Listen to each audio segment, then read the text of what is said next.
The first $100,000 you save opens doors that have nothing to do with investing. The first one is the job you can finally quit. Not someday. Now, here's how you know you don't have it. Your boss drops something on you that isn't your job, and you hear yourself say yes before you finish deciding. That's not a personality trait. That's a balance sheet problem. That closed door has a price. 100,000 opens exactly 4 doors out of it. I'm going to rank them. The one everybody talks about finishes last. I call that price the desperation tax, the cost of a no you can't afford. And if you already have the 100,000 and felt nothing the day you hit it, stay with me. That's the part nobody explains. It was never a line you cross on some Tuesday either. They open a degree at a time. You're further through them than you think. Start with what the money actually buys because it isn't returns. And here's what I mean by the number. There's a balance you check on your phone and a balance you look at twice a year. These doors run on the first one. Your 401k is real money. It just isn't this money. So say the version of your life you can't switch off costs $4,000 a month. Reachable, $100,000 isn't 6 months of breathing room. It's closer to 25 months. 25 months of not needing anyone's permission. 2 people got laid off the same month. Same industry, same resume. One comes out about 10% poorer in real earnings, and it takes years to climb back. The other's dip fades fast. Office of Financial Research, 2024. And here's the part that isn't what you'd guess. Half that gap, on their estimate, doesn't trace to the layoff. It traces to every year before it. The one with savings changed jobs when a better one showed up. The one without stayed because the newest hire is the first one cut. And you can't be the new person anywhere when $14,000 is the whole plan. They never moved, and the raises that come from moving never happened. Door 1. The ability to leave. Nothing about the worker changed. The balance changed what they were allowed to consider. You're told to save so you can invest, but the first return your savings pays isn't in the market, it's in your paycheck. That's one. And quitting is the loud version. The expensive version happens in a conference room on an ordinary Tuesday, and it never shows up on any statement.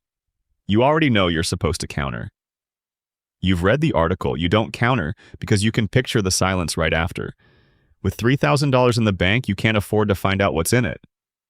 So they say the number. How does that sound? And there's a half second where a different person almost says something. And you say, that sounds great. Now put 100,000 in the account. Same call, same number, same half second. And you say, let me think about it, and mean it. Nothing about you changed. You didn't get braver. The silence just stopped being expensive. The call ends and you're not sick afterward, not a bigger number, a conversation you don't replay in the shower. I need to think about it isn't a technique, it's a factual claim. Leverage isn't performed. It's collateralized, funded months earlier in an account nobody in that room will ever see. They opened where everyone opens, and they know more than you do about what the job pays. You took it, and that price was accurate, not because it was what you were worth, but because it was what you could survive on. And it doesn't stay in that year. Your next offer is anchored to your last one. Take 5,000 less once, and it becomes the anchor under every raise that follows. Hold that gap flat for 20 years, and it's roughly the size of the number you spent 5 years building. And in most careers, it doesn't stay flat. That's 2. And notice where that money is. It never existed. It was never offered because you never had the leverage to ask. Here's a door that doesn't look like a door. It looks like nothing happening. Test it. You know your checking balance. To the dollar, without looking. That number got there for free. You never decided to memorize it. When every dollar matters this week, you carry it whether you want to or not. With enough margin, eventually you can afford not to. That's a background program eating memory you need elsewhere. The job you don't apply for, the side project you never start, because you can't afford a month where it earns nothing. Neither shows up as a loss. Both are one. Here's where most of the industry has the arrow backwards. Every book, every app assumes your finances are downstream of your discipline. Run it the other way. The 6 budgeting systems you started and quit, you blamed yourself for those. You were running them on a processor already at capacity. 100,000 doesn't make you disciplined. It makes discipline cheap. And it has never been cheap for you. And it doesn't shut off, especially if you grew up watching someone run the same math at the same kind of table. It just runs less. Then a real bill lands and it runs the whole way through for a day, and you notice it's back. Noticing it's back is how you find out that it had been gone. Which answers the question I asked at the start. If you hit the number and felt nothing, nothing is exactly what it feels like. They didn't get smarter. They got some of their brain back. The cushion didn't buy calm. It made a bad month survivable, and survivability is the entry fee on every good risk you've been postponing. That's 3. And I still haven't touched the one on every thumbnail. So let's do the investing door. Honestly. Okay, the one you actually clicked for. Cross 100,000 and the money takes over. Most people spend the years before this number refreshing the balance, screenshotting the milestone, waiting for it to start doing something. There's a tier that opens later, 200,000 of income, 300 together, or $1 million in net worth. Different milestone. And the cheap index funds people used to need a minimum for?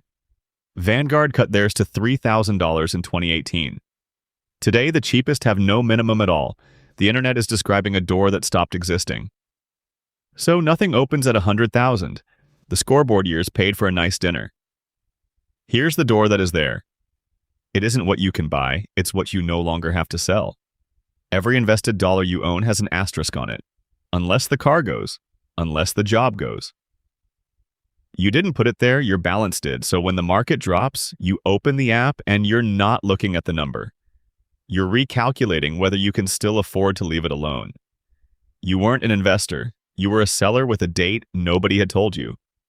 With a cushion, the asterisk comes off.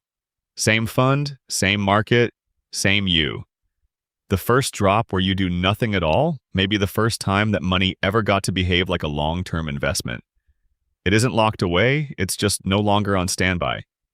That's 4. So here's the ranking, and it doesn't move.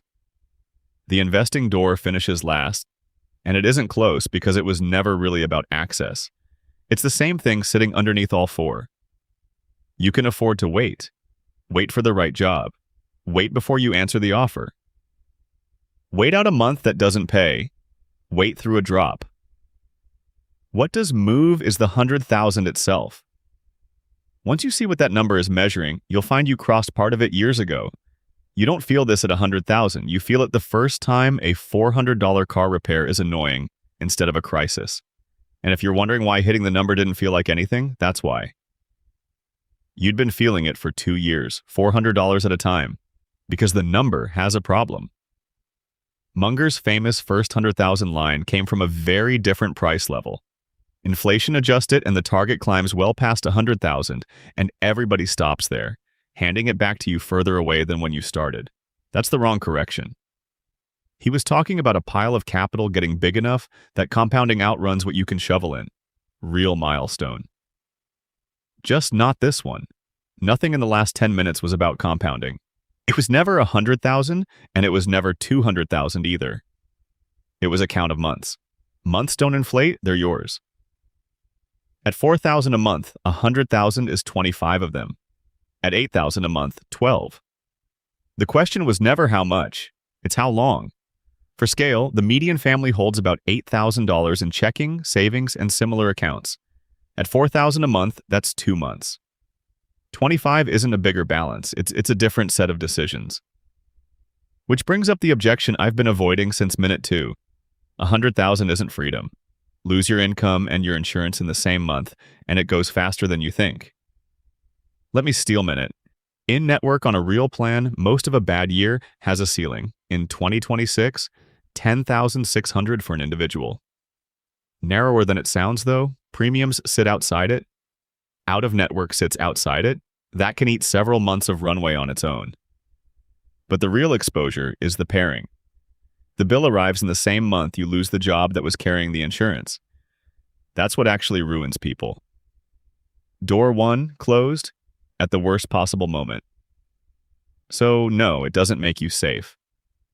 Safety was never on the table at any number. And the usual answer, get to 500,000, is the same mistake with more zeros.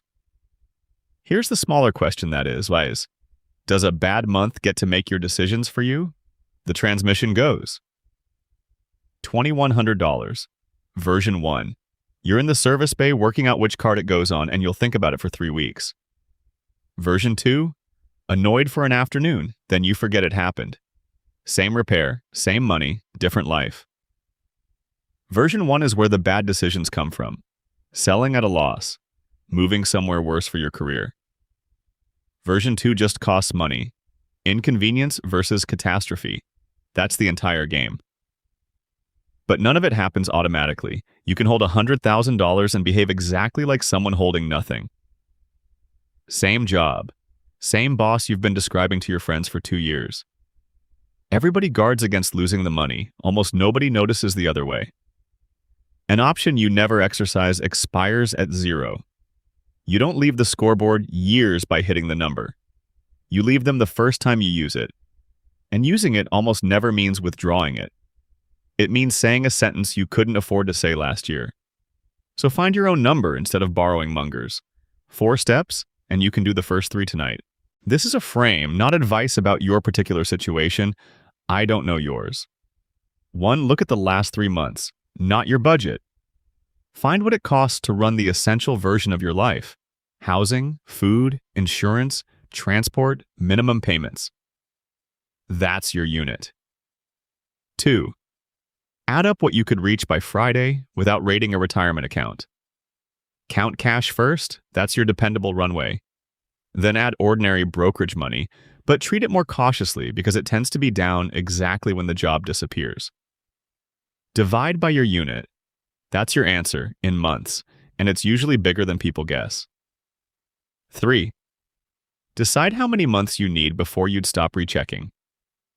Everything past that can stay invested through a bad year. The first pile is doing the job. The second pile kept getting drafted into. 4, and this is the one that matters. Name one thing the months now permit. Not more freedom. One specific thing. The job you'd apply for, the rate you'd quote. The 3 months you'd take to find the next one. Then decide in advance what has to be true before you do it.